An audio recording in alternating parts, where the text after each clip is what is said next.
ये बादल की चादर ये तारों के आंचल। আসসালামু আলাইকুম এভরিওয়ান, তোমরা সবাই কেমন আছো? আমি তো খুব ভালো আছি। আর আজকে যাচ্ছি শপিং করতে। মায়ের বাড়ি থেকে তো শপিং করা হয়ে গেছে, আর আজকে তোমাদের দাদাভাই আমাকে শপিং করিয়ে দেবে। আজকে যেহেতু আমরা বহরমপুরে যাব বাজার করতে, যার জন্য আমরা বিকেলে বেরিয়ে পড়েছি। আর এখানে আমার ভাইপো এসেছে আমাকে রাস্তা পর্যন্ত এগিয়ে দিতে। আমি তো ফার্স্টে তোমাদের দাদাভাইয়ের অফিসে নেমেছি, কারণ ওখান থেকে আবার আমরা সবাই মিলে একসঙ্গে যাব আর কি। 6:30টার সময় পৌঁছে গিয়েছিলাম। তারপর সেখান থেকে এবার যাচ্ছি শপিং করার উদ্দেশ্যে। রাস্তায় তো অনেকেই জ্যাম ছিল। আর আজকে দিয়ে আমাদের 3 দিন ধরে শপিং করা হবে গাইস। প্রথম দিন তো তোমাদের দাদাভাই করেছে, মানে তোমার দাদাভাই শপিং করতে গিয়ে প্রায় রাত 11টা বেজে গিয়েছিল, যার জন্য আমার আর সেদিন কোনো কিছু কেনাকাটা হয়নি। তারপরের দিন আমি গিয়েছিলাম কেনাকাটা করতে। মায়ের বাড়ির তরফ থেকে তো আমার এবং তোমাদের দাদাভাইয়ের কেনাকাটা পুরো কমপ্লিট হয়ে গেছে। এবার আজ যাচ্ছি তোমাদের দাদাভাইয়ের তরফ থেকে আমি কেনাকাটা করতে আর কি। যদিও ভিডিওটা 2 দিন আগেকার, আমার এডিট করা হয়েছিল না, যার জন্য তোমাদেরকে আর শেয়ার করতে পারিনি সঙ্গে সঙ্গে। তো একটু লেটই হয়ে গেল আর কি। তোমরা অবশ্যই কমেন্টে জানিও তোমাদের সবার ঈদের বাজার হয়ে গেছে কিনা। আর একদিন পরেই তো ঈদ, তো ঈদের জন্য তোমাদের সবাইকে শুভকামনা রইল। খুব ভালো কাটুক ঈদ। এখানে তো ফার্স্টে এসে আমার বোনের জন্য জামার কালেকশন দেখছিলাম। এগুলো হচ্ছে পাকিস্তানি সারারা সেট। খুব সুন্দর ছিল এই সেটগুলো, বাট মানে তাও দেখছিলাম যদি এর থেকেও ভালো কিছু আর পাওয়া যায় আর কি। যার জন্য অনেক কালেকশন আমাদেরকে দেখিয়েছে, আর আমরা পরপর দেখেই যাচ্ছি। তারপর ভাবলাম যে অনেক তো দেখলাম পাকিস্তানি সারারা সেট, এবার কেমন স্যুটের কালেকশন আছে সেগুলো দেখা যাক। তো তারপর আমাদেরকে পাকিস্তানি স্যুট দেখাচ্ছিল, তো স্যুটের কালেকশনও অনেক সুন্দর ছিল।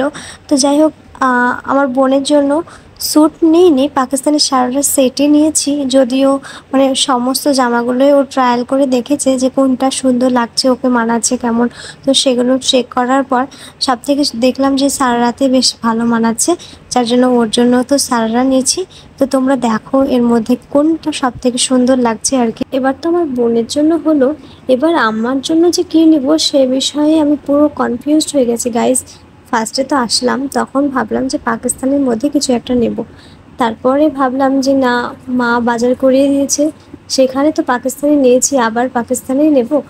তো সেই জন্য একটু কনফিউশনের মধ্যে ছিলাম। তারপরে তোমার দাদাভাই বললো যে না, গাউন টাইপের কিছু একটা নাও। যার জন্য আমি গাউনের কালেকশনগুলো দেখছিলাম। তো বেশ ভালোই কালেকশন ছিল, তবুও আমার পছন্দ হলো না আর কি। তো অনেক কালেকশন আমি দেখেছি, ট্রায়ালও করেছি 2-3টে, তারপরেও আমার মনের মতো আসছিল না, যার জন্য আমি আর নিলাম না। এই জামাটা আমার বোনের জন্য আমরা চয়েস করলাম, তো কেমন লাগছে অবশ্যই কমেন্টে জানিও। আর এখানটায় তো আমার কোনো কিছুই পছন্দ হলো না, যার জন্য আমার বোনের জামাটার বিলটা পেমেন্ট করে আমরা চলে যাচ্ছি। ফার্স্টেই আমরা টেলারে যাব, কারণ আমার বোনের জামাতে একটু ফিটিংস করতে হবে, যার জন্য আমরা এধার দিয়ে বেরিয়ে যাচ্ছি এবং এধার দিয়ে গিয়ে আমরা টেলারে যাব আর কি। তারপরে আমরা আবার অন্য একটা মলে চলে আসলাম। এবার এখানে এসে আমি দেখি যদি আমার কোনো কিছু পাওয়া যায় আর কি। অবশ্যই পাওয়া যাবে, এত বড় মল কেন পাওয়া যাবে না। তো এখানে এসে আমার এই ড্রেসটা খুবই পছন্দ হয়েছে। তো এটা হচ্ছে পাকিস্তানি স্যুট আর কি।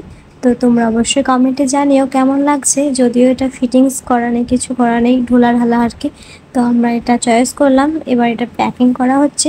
তো প্যাকিং করে এবার আমরা চলে যাব বাড়ি। এখন প্রায় রাত 9টা মতো বাজছে। তো আমাদের 9টার দিকে বাজার করা কমপ্লিট হয়ে গেছে।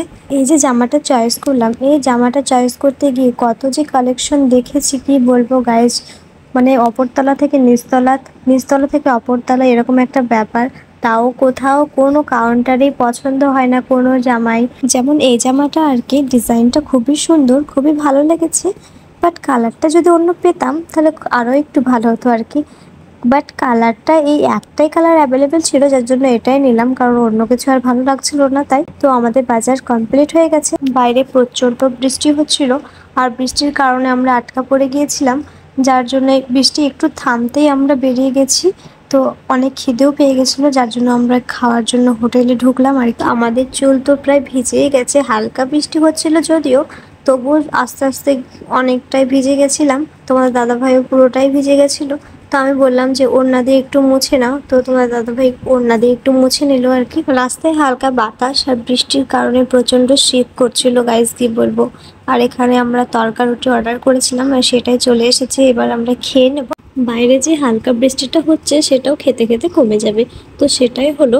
তারপর আমরা দেখলাম যে বৃষ্টি কমে গেছে, বৃষ্টি আর নেই বললেই চলে।